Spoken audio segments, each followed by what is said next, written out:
front page of today's Guardian. Trump's comment threatens national unity. NSCIA warns, demands retraction. They want Trump to retract his comments. That's the Nigerian Supreme Council for Islamic Affairs. And there's a picture there of, I think this should be Professor Isaac Oloyede, if I'm not mistaken. I think, yeah, he should be the one. So what are your thoughts on that, Dr. Dahiru? I think that statement from the Supreme Council for Islamic Affairs is not only irresponsible, it is callous, it is insensitive, lacking in empathy and common sense of logical reasoning. And it's so unfortunate that the apex body of the Muslim community in Nigeria, headed by the Sultan of Sokoto, who is supposed to be the Sediki Muslimi, or the leader of Muslims in Nigeria and even in Niger, can issue such a statement at this time, at a time that we are supposed to be having a national reflection, particularly amongst the Muslim community, as to how come it is our demography, our own divide, our own side of the divide, that has produced the twin problem that Nigeria is battling hard to contain, which is Boko Haram on one hand and banditry on the other hand. It is not a time to be hypocritical, to be insincere. This is not the time to play the ostrich. If anything at all is going to threaten the national unity of Nigeria, it is not Trump's statement. It is this very statement that has been issued by the Supreme Council for Islamic Affairs. It's mark of complicity on their part. And if I must say, on the part of those of us that are Muslims, when you issue a statement that is so insensitive to the plight of our Christian brethren, it is unfortunate. I did not imagine that this can come out of the Supreme Council for Islamic Affairs. I've heard Shegumi and some other people making statements. It wasn't something I was bothered about, because I felt that they don't represent the organized, the collective body that represents Muslims in Nigeria. But when this statement came out of the Supreme Council for Islamic Affairs, I was not only embarrassed as a Muslim, I was ashamed of myself. I felt that we have taken a logic, we have taken echo chamber rhetorics to the height of it, to the highest level of ridicule. And this is nothing but an image battering statement for the Muslim community in Nigeria. Trump, again, did not say he was coming to fight Muslims on behalf of Christians. He said he was coming to fight terrorists that are killing Christians. Why is the Muslim community in Nigeria up in arms against such a proposition? Are we the ones killing Christians? Are we supporting the terrorists to kill Christians? Can Muslims actually endure crusader Christian groups rising up to kill Muslims in targeted manner? Is it possible for Muslims to sit down and accept it? Kofi, let me give you a good example. In this same country, recently, 16 northern Muslim hunters were hunted down in Urumi because their identity was mistaken to be bandits, right? The entire Muslim North was up in arms against the Edo State government and its people. It took Opebolo, the governor of Edo, to go and practically kneel down to appease both the family, the state government, and other critical stakeholders in the North for the killing of 16 people. The North took a special exception to it.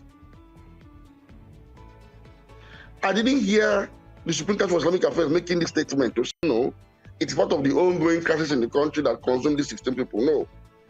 It was a special case. It was a specially mentioned case because those who killed them are of different demography. They are Southerners and they are Christians.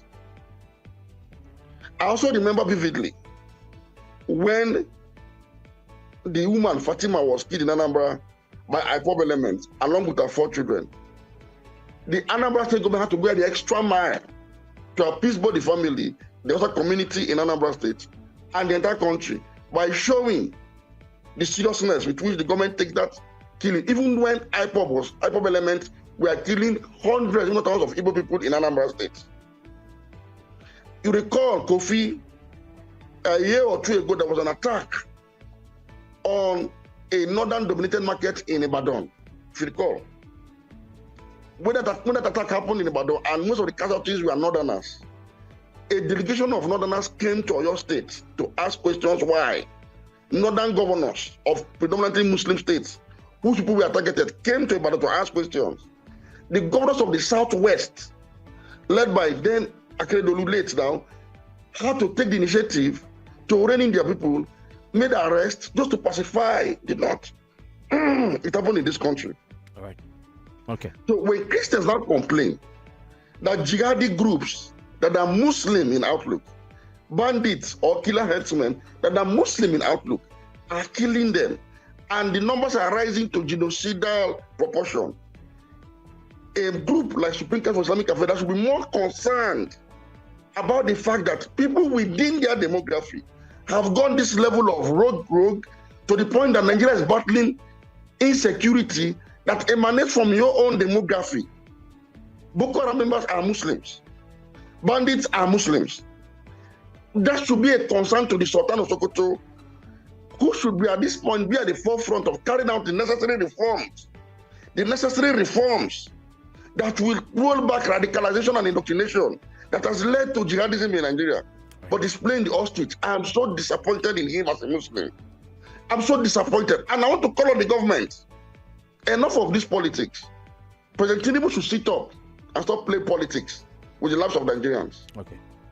By this morning, I should have expected that they should have called in the officials of the Supreme Council for Islamic Affairs for questioning by security agencies. And that should include the Sultan himself. The federal government cannot be making consolatory statements towards the international community. And they are here making provocative statements, asking Trump to retract his statement. How do you reconcile that? They need to be reined in. They need to be cautioned. And I think the Sultan should be giving stern warning never to make such a statement again on national security. If he doesn't have anything to say, let him keep his mouth shut through his Supreme Council for Islamic Affairs. This nonsense must not continue. Right, it must stop. Right. Enough is enough. All right, Dr. Dahiru. Because this is very provocative. How do you explain that such a statement can come out at such a time? Look, I've said it severally. When a Boko Haram Muslim group kills 1 million Muslims, it does not generate the same concern as when it kills one Christian. Because genocide has to do with targeted killings on the basis of creed, race, ethnicity, and all other factors that are peculiar to the humanity of the victim. All right, Dr. Dahiru. And so genocide in this instance can be raised when the numbers are rising, especially when a group has been attacked by a group that is of different ethnicity and religion from them. All right, so it's unfortunate. All right, so the council, the Sharia Council have asked the president to review the appointment of Professor Josh Amopitan in relation to a legal opinion he offered as part of a study which we discussed on Friday, wherein he described the insecurity in the northern part of the country based on the reports and the numbers put out by internationally recognized agencies. He described it as of genocidal proportions. So they're saying that he's not balanced, religiously, and that probably the president needs to reconsider, his appointment, probably replace him. I don't know if you've heard that stuff. First and foremost, I do not know why we have a group called Supreme Council for Sharia in Nigeria. I don't know why that group exists. That group should be disbanded.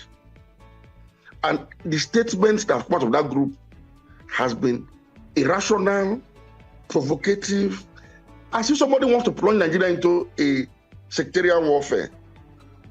A group that calls itself Supreme Council for Sharia in Nigeria. When people make such statements, they will turn around and blame others for Islamophobia. These are the same groups stoking Islamophobia. When Muslims like us are trying to reflect the beauty of Islam, the peace that Islam is, the humanity that is at the core of Islam, through our words, our writings, and our conduct, groups like this will come out and make no sense of our efforts. They will come out gun blazing, attacking people of other faiths, making reckless statements. I mean, such a group in the first place should have nothing like National Council for Sharia in Nigeria, because I believe it's a government-backed group.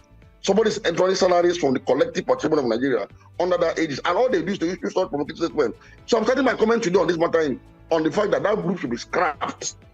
They should scrap that group. Then secondly, again, like I said of the Supreme Council for Islamic Affairs, this group, this particular, the one many statements from this group should have been arrested by DSS by now. President Tinubu, wake up! For this will cause anarchy and chaos in this country. Wake up!